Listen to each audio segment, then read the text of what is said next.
Hi guys, I hope you're well. Today I'm going to read a story from the Winnie the Pooh collection. It is a story about Winnie the Pooh and some bees, so I hope you enjoy it. Once upon a time, a very long time ago now, about last Friday, Winnie the Pooh lived in a forest all by himself. One day, when he was out walking, he came to an open place in the middle of the forest, and in the middle of this open place was a large oak tree. And from the top of the tree came a loud buzzing noise. Winnie the Pooh sat down at the foot of the tree, put his head between his paws and began to think. First of all, he said to himself, "That buzzing noise means something. You don't get a buzzing noise like that, just buzzing and buzzing, without it meaning something. If there's a buzzing noise, something's making a buzzing noise. And the only reason for making a buzzing noise that I know of is because you're a bee." Then he thought another long time and said, "And the only reason for being a bee that I know of is making honey." And then he got up and said, "And the only reason for making honey is so that I can eat it." So he began to climb the tree. He climbed and he climbed and he climbed and he climbed. And as he climbed, he sang a song. And the song went like this. "Isn't it funny how bears like honey? Buzz, buzz, buzz. I wonder why he does."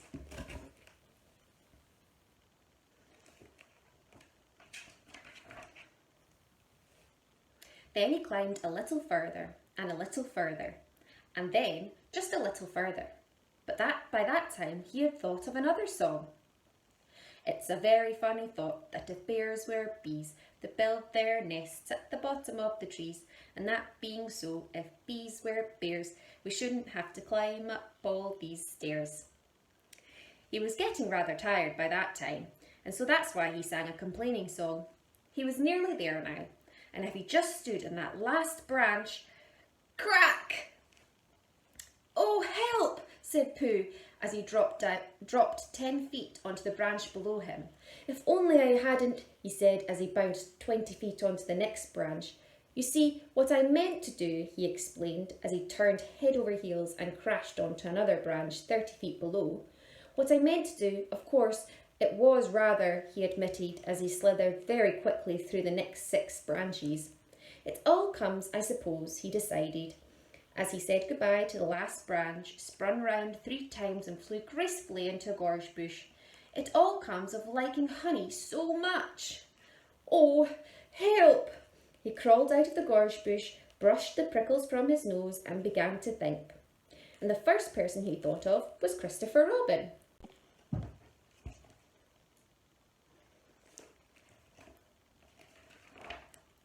So Winnie the Pooh went round to his friend Christopher Robin, who lived behind a green door in another part of the forest. "Good morning, Christopher Robin," he said. "Good morning, Winnie the Pooh."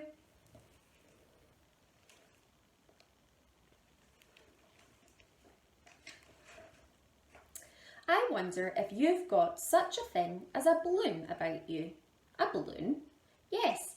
I just said to myself, coming along, I wonder if Christopher Robin has such a thing as a balloon about him. I just said it to myself, thinking of balloons and wondering." "What do you want a balloon for?" Winnie the Pooh looked around to see that nobody was listening, put his paw to his mouth and said in a deep whisper, "Honey." "But you don't get honey with balloons." "I do," said Pooh. "Well, it just happened that Christopher Robin had been to a party the day before at his friend Piglet's house. He had a green balloon and one of Rabbit's relations had a big blue one. So at the end of the party, Christopher Robin took both the green balloon and the blue balloon home. "Which one would you like?" he asked Winnie the Pooh.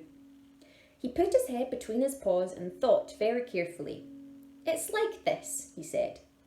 "When you go after honey with a balloon, the great thing is to not let the bees know that you're coming. Now, if you have a green balloon, they might think that you were part of the tree and not notice you. And if you had a blue balloon, they might think that you were only part of the sky and not notice you. So the question is, which is most likely? Wouldn't they notice you beneath the balloon Christopher Robin asked. They might or they might not, said Winnie the Pooh. You never can tell with bees.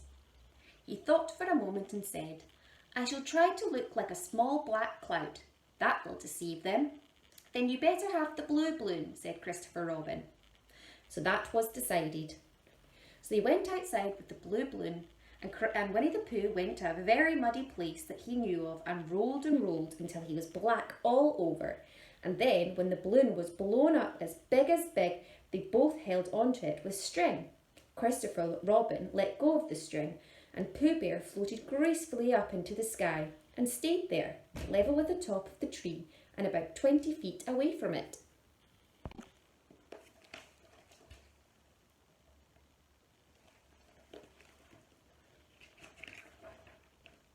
Hooray! Christopher Robin shouted. Isn't that fine? Shouted Winnie the Pooh. What do I look like? You look like a bear holding onto a balloon, said Christopher Robin. Not, said Pooh anxiously, not like a small black cloud in a blue sky. Not very much. Ah, well, perhaps from up here it looks different. And as I say, you never can tell with bees. There was no wind to blow him nearer to the tree, so he stayed there.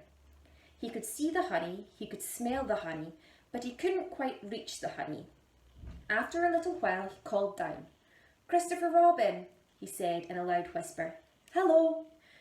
I think the bees suspect something. What sort of thing? I don't know, but something tells me that they're suspicious. Perhaps they think that you're after their honey. It may be that. You never can tell with bees. There was another little silence, and then he called down again. Christopher Robin. Yes? Have you an umbrella in your house? I think so. I wish you would bring it out here and walk up and down with it and look up at me every now and then and say, Tut tut, it looks like rain. I think if you did that, it would help the deception which we are practicing on these bees. Well, Christopher Robin laughed and laughed. Silly old bear. He didn't say it aloud because he was fond of him, but he went home for the umbrella. Oh, there you are, called down Winnie the Pooh as soon as Christopher Robin got back to the tree. I was beginning to get anxious. I have discovered that the bees are now definitely suspicious. Shall I put up the umbrella? Yes, but wait a moment. We must be practical. The important bee to deceive is the queen bee. Can you see which is the queen bee from down there? No? A pity. Well now, if you walk up and down with your umbrella saying, Tut tut, it looks like rain, I shall do what I can by singing a little cloud song, such as a cloud might sing. Go. So while Christopher Robin walked up and down and wondered if it would rain, Winnie the Pooh sang a song. I'm just a little black rain cloud hovering under a honey tree. I'm only a little black rain cloud, pay no attention to little me.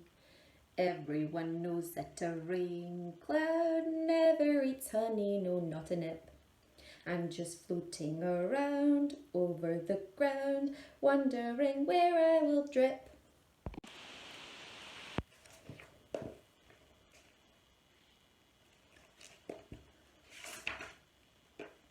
The bees were still buzzing as suspiciously as ever. Some of them, indeed, left their nests and flew all around the cloud as it began the second verse of this song. And one bee sat down on the nose of the cloud for a moment and then got up again. Christopher, ow, Robin, called out the cloud. Yes, I have just been thinking and I have come to a very important decision. These are the wrong sorts of bees. Are they? Quite the wrong sort. So I should think they would make the wrong sort of honey. Shouldn't you? Would they? Yes, so I think I shall come down now. How? Christopher Robin asked. Winnie the Pooh hadn't thought of this. If he let go of the string, he would fall, bump, and he didn't like the sound of that. So he thought for a long time, and then he said, Christopher Robin, you must shoot the balloon with your toy gun. Have you got your gun? Of course I have, he said, but if I do that, it will spoil the balloon. But if you don't, said Pooh, I shall have to let go, and that would spoil me. When he put it like this, Christopher Robin saw how it was and aimed very carefully at the balloon and fired. Ow, said Pooh. Did I miss? Christopher Robin asked. You didn't exactly miss, said Pooh, but you missed the balloon. I'm sorry, Christopher Robin said, and he fired again. This time he hit the balloon and the air came slowly out and Winnie the Pooh floated down to the ground.